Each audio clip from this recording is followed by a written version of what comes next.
Thank you everyone for jumping on. I appreciate you doing so. My name is Will Hankey.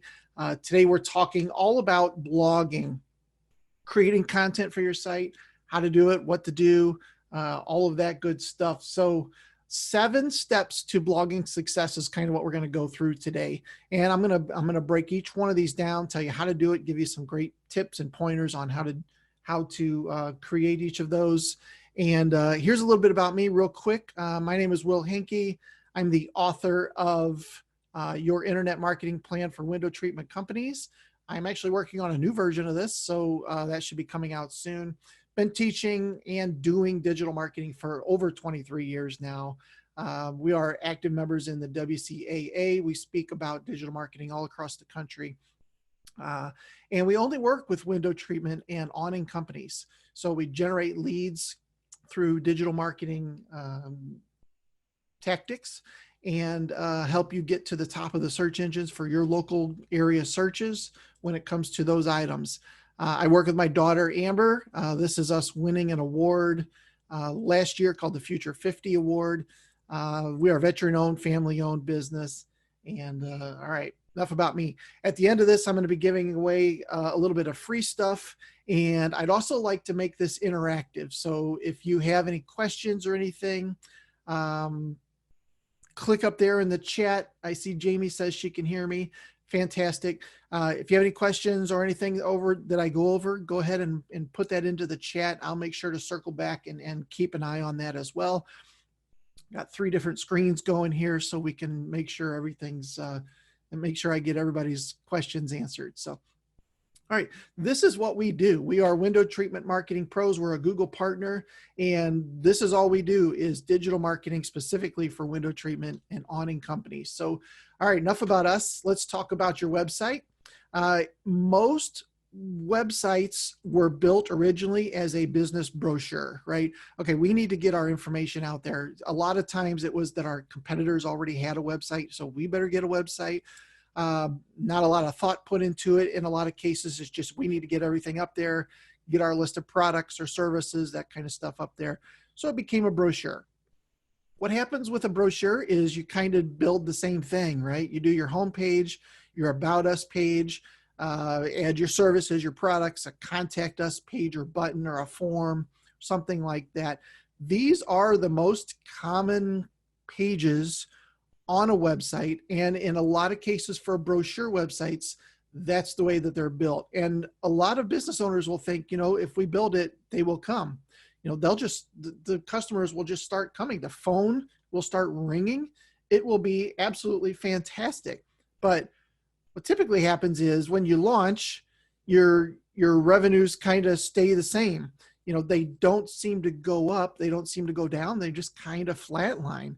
You know, and this is very common because your site becomes stale to Google. So there's no reason to rank it higher, rank it lower. It should be pretty much always the same because there's no movement or anything on the site. So Google really likes to see consistent growth on a website. And growth means every time they come back to re-index your site or look for updates, they find new pieces of content. So every time they come back, it's growing. Maybe it's just growing by 1 a month or something like that.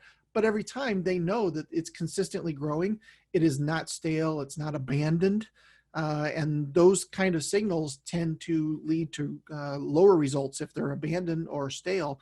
So by creating content consistently, you're sending signals to Google that this site is alive and well and working hard to grow.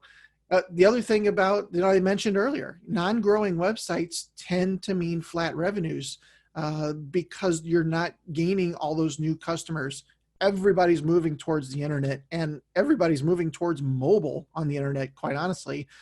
So if you're not taking advantage of those things, then you're probably missing out on a ton of revenue. So why is content so important? I've kind of already started to allude to this. We're going to go through the 7 steps in detail. I'm going to touch on each one of these steps and then we'll kind of wrap it up at the end here. First of all, content builds credibility. when you read something online, it's funny, but in most cases, people immediately assume that you're the expert on that particular topic. So it builds your credibility because you're the one out there answering what they are typing into Google to find. You're answering that piece of research or that item that they're asking about. It also builds your email list. So, excuse me, I'm sorry. It also builds your email list. If you're not grabbing emails on a consistent basis, you could be missing out on an opportunity. We'll talk a little bit more later on about calls to action and some things that you can do inside your content to get people to take that next step.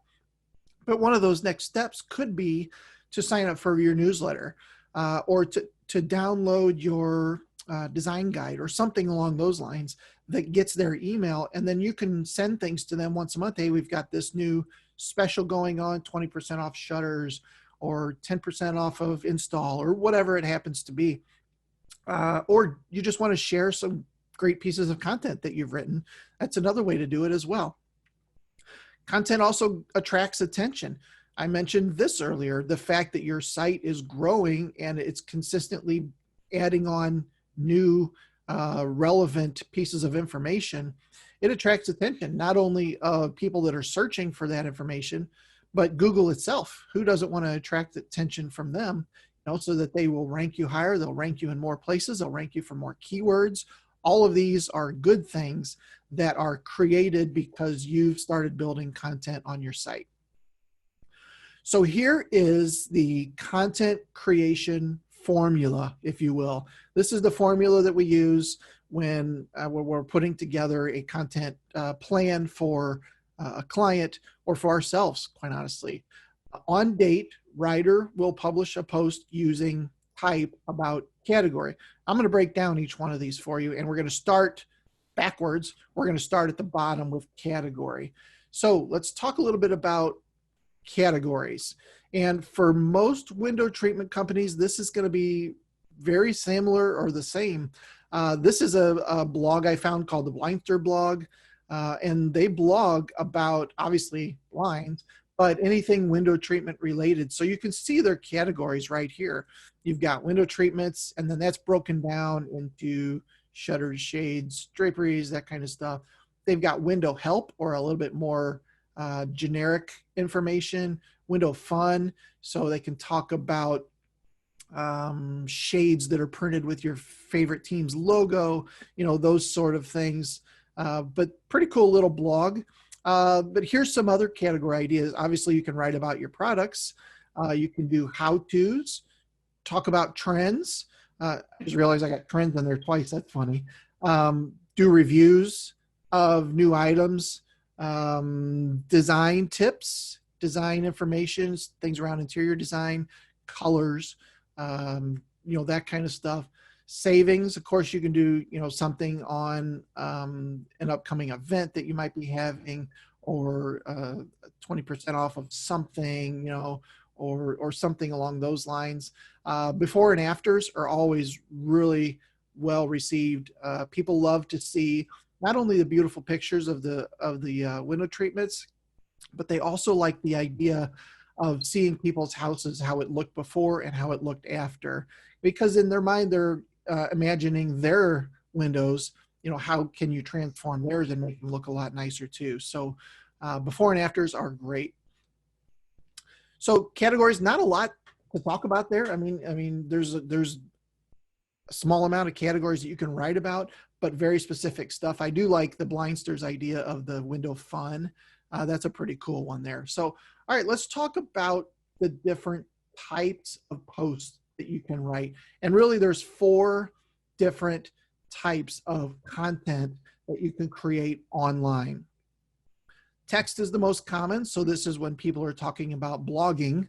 This is what they're creating. They're creating text, which has a title and then a bunch of paragraphs underneath it. And it's all text that the search engines can digest really easily, which is very nice. The second type is images. A lot of times we'll hear these called infographics. So creating images that you can share with your customers are fantastic.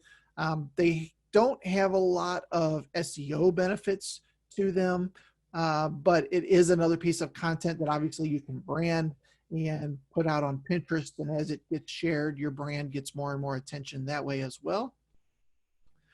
The third is video. This is a screenshot from Sunshine Drapery, who does videos. They put up their TV commercials. They put up tours of their design centers, tours of their workroom, a lot of different things, just pieces of content from the owner, and they put it all up on YouTube. That's a great way to create content. Google is putting a ton of money into video this year, so being on that platform, very smart as well. And then lastly is audio. So think of podcasts, things of that sort. Luann Nuigra, who's just fantastic when it comes to creating content that is audio based. And some of the really cool things you can do with some of this content, like with video content, you could create a piece of video content, pull out the audio, and then get it transcribed. And then you've hit video, audio, and text, all by creating one piece of content, which is great. So you can kind of triple up on that, which is really a great way to go. For most of us, we're going to be sticking with the text, which is the most common. It's also the one that Google has the easiest time indexing, going through, digesting, I guess, if you want to call it that.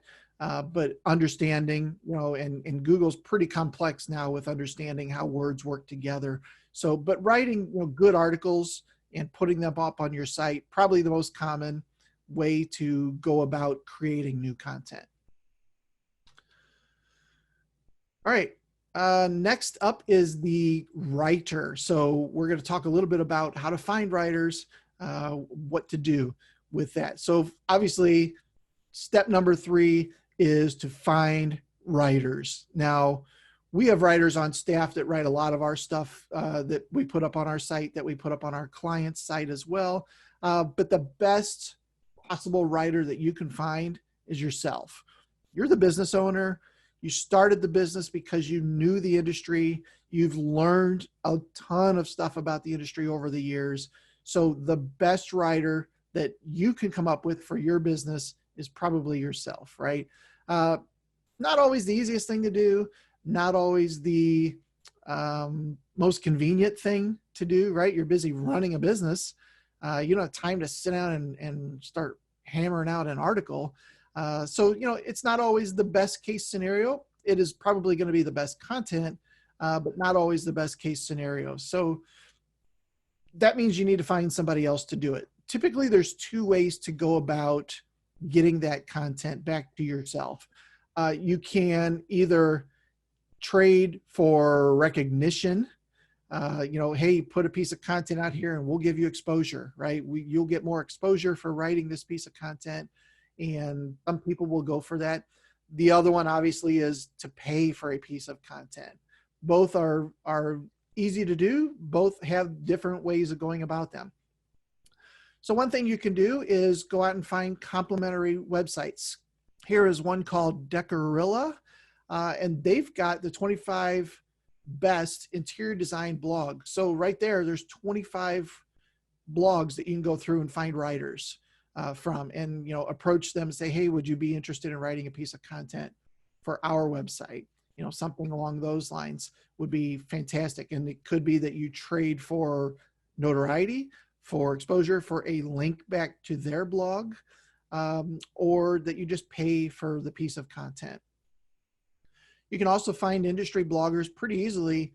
I just went to Google and typed in window treatment blogger, and you'll get a list of all kinds of places that you can start to go through, find writers, and reach out to them. Now, there's a little bit of work, obviously, in finding these writers, but that's a little bit, that's the way it is, right? So here's a pretty cool tool called FollowerWon. This is a tool. It does have a free version. As you can see there, it says subscribe for unlimited searches. They want you to pay, but there is a free version. So what this does is it searches Twitter profiles. So what you can do is you can go there and type in my case, I typed in interior design blogger, because I want people who have identified themselves in their Twitter profile as being an interior design blogger. And it just comes back with a list, and you can see how many followers they have, how long they've had their Twitter account, how many times they've tweeted out. And you can reach out to these people one at a time and, you know, ask them if they're interested in creating a piece of content for you. Pretty cool little tool, FollowerWon. I think it's followerwon.com. You can also build a Write for Us page. This is Rugs and Blinds blog, and they have a Write for Us as a guest author page. So typically the way that this works is you give them a piece of content, you get the exposure of them having, in this case, more than 500,000 monthly page views on their blog. So you'll get a portion of those eyeballs reading the content that you wrote, probably get a link back to your site as part of that. So this is writing on other people's blogs, but you could take the same thing and create a Write for Us page. You would get people submitting content to you that you could go through, filter, pick the good ones, put it up on your site, and then you would have to either pay them or link back to them or something related to that. But a Write for Us page is great. And by the way, here's how I found that Write for Us. All I did was I went to Google and I typed in window treatments, or you could type interior design, or you could type awnings, you know, whatever it is, and then a plus, and then in quotes, Write for Us. So what this does is it says, hey, Google, I definitely want the phrase Write for Us to come back in the results. And also the topic is window treatments. So we can see right here, there's the one I found, rugsandblinds.com, Write for Us as a guest author, share your home decor expertise. So that's all I did was did that. So you can use that, change up the first couple words there, and then just use that Write for Us with the plus in front of it. All right, one last thing about how to approach paying for content when you're not really sure, okay, you know, what is an average piece of content worth for this industry? Probably the easiest way to do it is to go to a job board that's particularly focused on content. And this is one, Jobs at ProBlogger. So just go to jobs.problogger.net, do a search for window treatment or interior design, and see what people are putting out there as ads. We need an interior design article. We will pay, you know, $60 or whatever the number is. You know, so that's one really easy way to figure out, okay, here's 6 different job offers or job opportunities in writing for interior design. They all range from $30 to $80. So I probably need to, you know, offer 55 or whatever that is, right? But that's a great way to figure out what you need to pay for a piece of content if you decide to go that particular route. One last thing I wanted to mention on this is duplicate content. It's kind of a weird thing. There could be something called the duplicate content penalty in the SEO world. Most of us don't really think it's a penalty as much as it is the fact that Google's not going to show it. So the way this works is if you find a really good piece of content and you copy it, put it on your site, then it's likely to never see the light of day when it comes to Google because it was copied, right? So there's nothing wrong with taking somebody else's content, putting it on your site, and then using what's called a canonical tag. And that particular tag, getting a little technical, but that tag basically says, hey, Google, we know this is a duplicate. Here's who originally wrote it, and this is where we got it from. Give them the credit. So you'll get no SEO benefit from doing that, but you'll have a nice piece of content. A better way to do it really is just to create your own content, right? Get inspiration from other articles. Don't copy what they wrote. Use it to inspire yourself to write your own original article. Also, one thing I didn't get into this presentation is how to find duplicate content, or if you're not really sure if somebody's copying your stuff, there is a website called Copyscape. Copyscape.com, I think is what it is. You can actually put in there either some copy or a URL, and it will come back and tell you if that already has been created somewhere else online.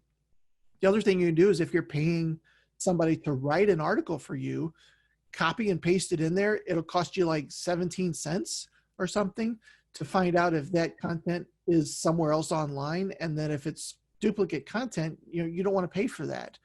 So that should be something that when you're finding a writer, make sure that you're telling them it needs to be original content and it doesn't need to show up anywhere else online. So Copyscape is the name of that tool, and it's fantastic and super cheap to use. Grab a drink. All right, number 4, build the foundation. So we've kind of gone through most of our creating the content, finding the content, sourcing the content, that kind of stuff. We need to build our blogging foundation. And of course, that brings us to the last piece, the date. So how are we going to do this? How often are we going to do this? What is going to be the content? What is going to be the same? Let's see, Jamie says, what is it? Copy what? Copyscape, S-C-A-P-E, Copyscape. I think it's copyscape.com. So you can just grab some content, paste it in there, and it'll tell you if it resides in one other place or 10 other places online. Pretty cool little tool. So, all right. So one place that you can build a content calendar is to use Google Calendar, which is free. Google.com/calendar. Super easy to use. You can build a separate calendar. So a lot of people don't realize you don't just get one calendar when you do that. You can actually create over here with this create button, a second calendar that is specifically for content. And you can turn it on and off as you need. It overlays your regular calendar. But the really cool thing is you can build that out over time and say, okay, we're going to publish a piece of content every month, every week, and here's kind of the formula that we're going to use. So we know when somebody's going to create something, here are the pieces of content we've already got being built or in place. You can also use a simple spreadsheet. And I've actually built one for you if you want to use something like this. It's at bit.ly/WTMP blog planner. And you have to use the uppercase, lowercase. It's case sensitive. So this is a pretty cool little tool you can use, and you can put in who your categories, you can put in who your writers are, and then when that's going to come out, what the headline is, which we'll talk about some of that stuff in a couple minutes here. Pretty cool little sheet that'll help you kind of get through some things. But it's important to decide what kind of publishing schedule you're going to come up with. And the important thing here, really from an SEO standpoint, is to be consistent. So if you've decided to start blogging, I'm going to blog every week this year. That's fine. But what you don't want to do is blog for 6 weeks and then kind of stop, or then go to every 2 weeks or every 3 weeks, or realize it was just crazy. It might be better to say, I'm going to blog every month. That's 12 pieces of content you need to commit to. And then if you can create more, that's a bonus for you, right? What you don't want to do is teach Google, we're going to be putting out a piece of content every week, and you kind of ramp up and then you just slow way back down. That's not a great signal going to the search engine. It'd be better to be consistent over 1 a month. And then if you can take 2 a month, move up to that, move up to 3, move up to 4, that kind of stuff. But you need to decide on a schedule. I would recommend once or twice a month is probably fantastic. And at the beginning, get your main keywords, get the good stuff out there so that you are creating content, not only that people want, but that does rank for you in your area. All right, number 5, come up with topic ideas. So what kind of stuff am I going to write about? One of the things we do have already is some categories we're going to be writing about. And some of those categories are going to kind of move into some of our content ideas. And I've got a ton of content ideas here. Infographics, obviously a guide. We've had good luck with different guides on different types of products / windows, window sizes, different purposes for maybe for having an awning. Does it need to be block the sun? Does it need to be waterproof? That kind of stuff. Case studies are great. Obviously, I mentioned podcasts earlier. Interviews are really good if you can find some industry experts or some of your manufacturers that are willing to do interviews about their products. It's great. Surveys, predictions about what's going to be coming up in this year or in the next couple years. Personal stories, controversy, I don't know, maybe, if you want to go that route, and you might get a lot of good traffic that way. But same as the opinion / rant, maybe not the best traffic, maybe not, right? But lots of really good ways to build content. Another thing you can do is just listen to your customers. A lot of your customers are probably asking the same types of questions to you, and you need to kind of start listening to those. And every time somebody asks something, especially if you hear it 3 or 4 or 10 times, that's probably a piece of content you could create. Because if you're hearing it in your local area from the customers that have engaged with you, then just think how many more people online are probably searching for that same thing, right? So use your customers as a crowdsource for new topic ideas. You can do the same thing on social media. Go out to social media. Twitter has a great search feature. Facebook has a great search feature. Type in a couple keywords and see what people are typing in. Maybe people that are your friends, people that are not your friends, but you'll start to see some things that are being asked over and over again. And social media is a great tool to use to get inspiration for new pieces of content as well. You could also set up a Google alert. So this is at google.com/alerts. And then you just put in a phrase like interior design. And what you can get is every time that phrase is used in a piece of content that's new, Google will email you that piece of content and say, hey, here's a new article with this phrase in it. Now you got to be a little careful with Google alerts, because if you did just interior design, you'd probably get, I don't know, you'd get 100 a day that you'd have to sort through. And that might be a little bit crazy. But if you get a little bit more specific, especially if you start to know what categories you want to write about, and you can put those into Google alerts and see what other people are writing about. And once again, use that as inspiration to go create your own piece of content. This is a fantastic tool. It's free. I love Google alerts. Use it quite often. Another thing you can do is recycle some old material. If you have a blog that maybe is 3 or 4 years old and there's been some updates to it, some new products that have come out, things like that, grab one of your old pieces of content, update that piece of content, recycle it, and post it on your site again. Now, there are some SEO tricks to doing this correctly, but Google will treat that as a new piece of content, a fresh piece of content. But if you do it right, it'll still give you all the duration or the authority that it's built up over the last 3 or 4 years, which is great. All of a sudden it's been updated, new content. It probably will start to rank for a lot more things again. So this is a great way to find stuff. Instead of going to find new topics, just use the ones you've already got and update them. Great way to do it. Yahoo Answers is a fun little tool that you can use. It's answers.yahoo.com. And people go out there and they just type in questions such as, why does my Chihuahua only bark at bigger dogs than her? But people are typing in all kinds of stuff. So you can go here and just type in a phrase, window treatments, and see what people are asking about those particular products or those services. And maybe, look through the answers too, because you might get some ideas. Take all that and create a piece of content around it. There's a fantastic way to find ideas. You probably will never run out of ideas if you have these different tools in your arsenal. You're going to be able to blog for quite some time. So, all right. Number 6, write awesome headlines.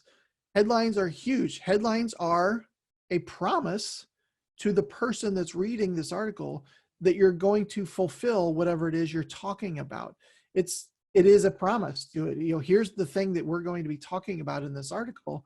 And if that promise isn't upheld, you're likely to lose them, a quarter way, halfway through the article because the headline didn't match. So, but at the same time, the headline needs to compel. It needs to intrigue a little bit. It needs to obviously be what that particular thing is about. But it needs to also compel and intrigue them. This could also be applied to subject lines in emails in a lot of cases. So anyway, there are 3 types of headlines. There's social proof or the piggyback method, and then there's threat and there's gain type of headlines. So I'm going to go through each one of these in a little detail. So social proof, also known as the piggyback method. Social proof, by the way, is a fantastic concept, I guess, if you will, that people who see other people doing something are more likely to do that themselves. So anyway, here we go. Why I use olive oil and you should too. So there's the you should too, right? It's fantastic. What doctor eats for a midnight snack? Dr. Oz eats for a midnight snack. So there's social proof, or we're piggybacking on celebrity. Obviously, these aren't great for window treatment, but they should give you some good ideas. The new WordPress plugin everyone is using, or the new motorization that everybody's using, right?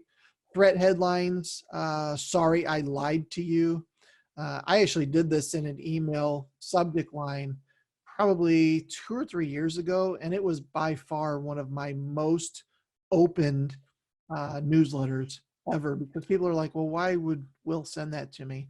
But it worked, it worked really well. And it was about something that I had been teaching incorrectly, or maybe not incorrectly, but they modified it somehow. Google came out with an update, something like that. Other threat headlines is your child's mattress harmful to their health. 7 incredible views you won't believe are real. Oh yeah, I'll believe they're real when I see it. Now you gotta be a little bit careful not to get into the whole clickbait thing here. You need to deliver on the promise that you've put out in your headline. Gain headlines are just the opposite. How I get my toddler to eat a spinach every time. Okay, if you're struggling as a mom, trying to get your kids to eat stuff, this is going to intrigue you enough to get you to read the article. How to master your You Are My Sunshine in 5 minutes.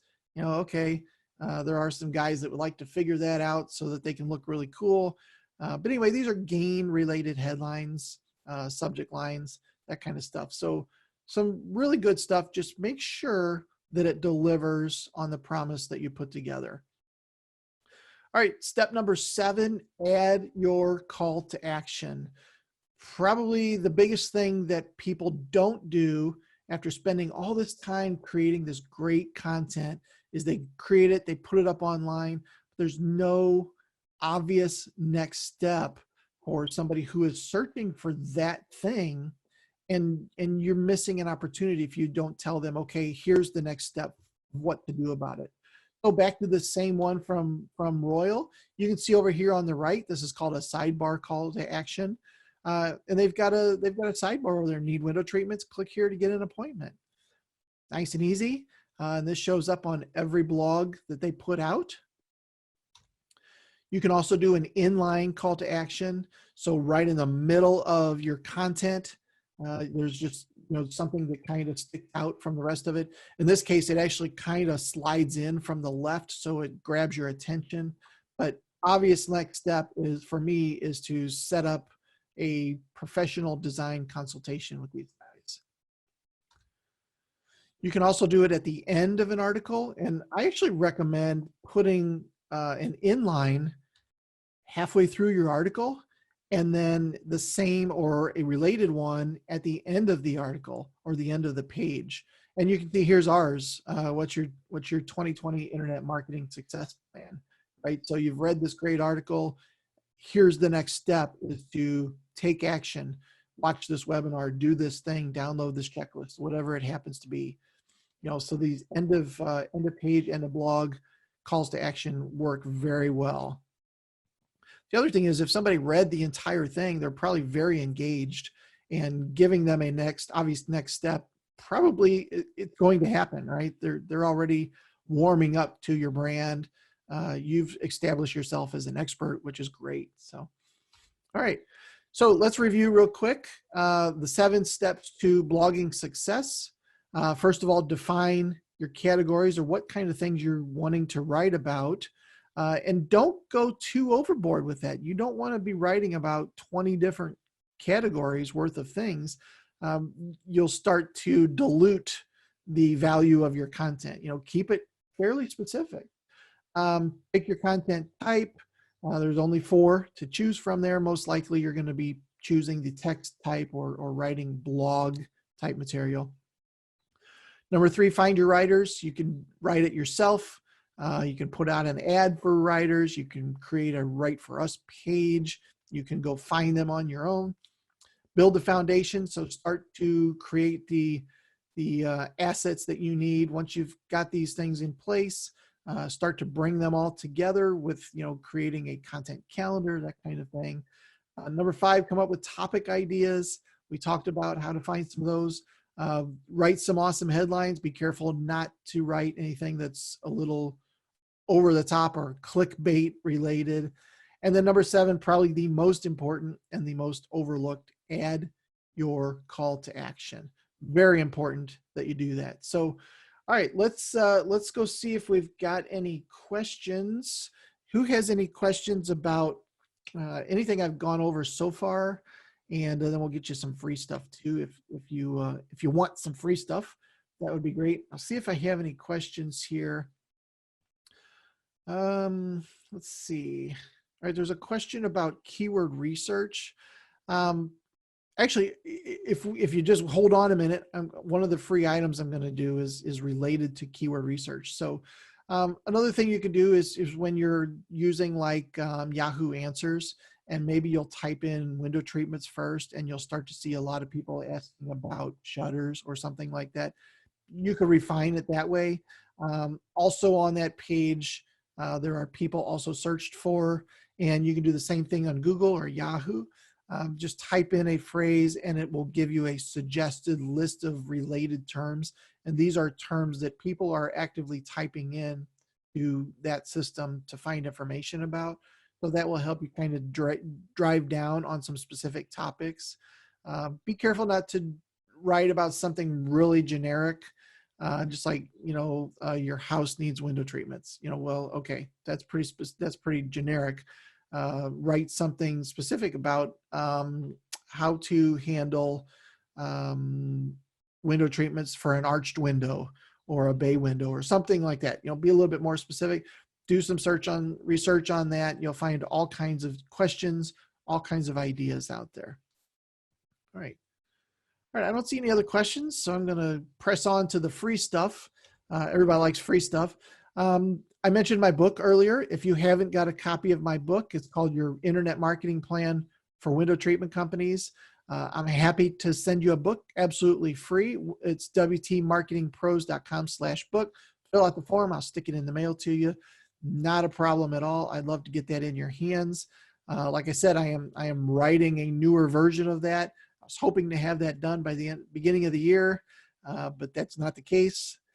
So still working on that. But this book is fantastic. A ton of information in it that will definitely get you moving in the right direction. So get you a copy of that absolutely free. Secondly, the keywords I mentioned earlier. We put together a list of the top 81 keywords that are searched throughout the window treatment industry. We've also got that for awning companies, and we've also got one for signage companies. So all 3 of those can be found at wtmarketingpros.com/keywords. Just go there, download the one you need, absolutely free. And that'll kind of give you a good idea to get started. Lastly, this is a lot of work. If you're in a situation where you know you need to get this done, you know that your website can generate a ton of leads for you, but you're just not able to get to it, I'd love to just jump on a short call with you, a discovery call. Give me a call at 334-1681. That's the 314 area code. Or go online to wtmarketingpros.com/strategy. It'll give you a little thing where you can just pick a date, a time that works for you. And we'll just do a short 15-minute call, talk about your goals, talk about what your website's doing or not doing right now. No sales pitch. So just love to hear what you're doing, what you're trying to accomplish, and just a short call. wtmarketingpros.com/strategy. Great graphic. Thank you, Jamie. He's a little confused, I think. Not sure what to do. That's it. Thank you so much for jumping on today's webinar. I appreciate it. If you want to schedule that strategy call or that discovery call, I'd love to chat with you. And if not, I hope you have a great rest of your week. We'll be chatting again next month at our next training series, and hope you have a great day. Thanks, everyone. Bye.